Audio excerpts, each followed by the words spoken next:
ഓണമൊക്കെ അല്ലേ, അപ്പോൾ നമുക്ക് സദ്യൻ്റെ കൂടെ സൈഡായിട്ട് കഴിക്കാൻ പറ്റിയ ഒരു പാവക്ക പുളിങ്കറിയുടെ റെസിപ്പി കാണാം. 2 തക്കാളിയും ഒരു ഉള്ളിയും 2-3 പച്ചമുളകും, പിന്നെ ഇതാ കട്ട് വെച്ച പാവയ്ക്ക്, പിന്നെ ഇതാ കാശ്മീരി മുളകും സാദാ മുളകും മഞ്ഞൾ പൊടി മല്ലിപ്പൊടി എല്ലാം ഒരു ഇത്തിരിയാണ്. പിന്നെ ഇതാ പുളിവെള്ളത്തിൽ ഉപ്പിട്ടിട്ട് നന്നായി ഒന്ന് കുക്കറിലൊന്ന് വേവിച്ചെടുക്കണേ. ഒരു 3-4 വിസിലാകുന്നത് വരെ കുക്കറിൽ വേവിച്ചെടുക്കാം.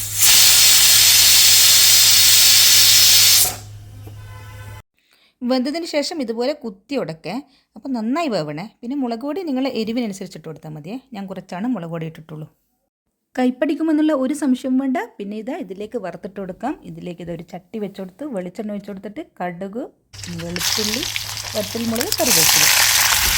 ഇനിയിപ്പോൾ ഇതൊരു ചെറിയ പീസ് വെള്ളം കൂടി ഇട്ട് കൊടുക്കണേ. അപ്പോൾ എരിവും പുളിവും മധുരവും ഒക്കെ അടിപൊളി ടേസ്റ്റാണ്. ഇനിയിപ്പോൾ ഇതാ കുറച്ച് ഒരു ഇത്തിരി കായപ്പൊടിയും കൂടി ഇട്ട് കൊടുത്ത് അടിപൊളി പാവക്ക പുളിങ്കറിയാണ്. അപ്പോൾ പിന്നെ ട്രൈ ചെയ്യുമല്ലോ.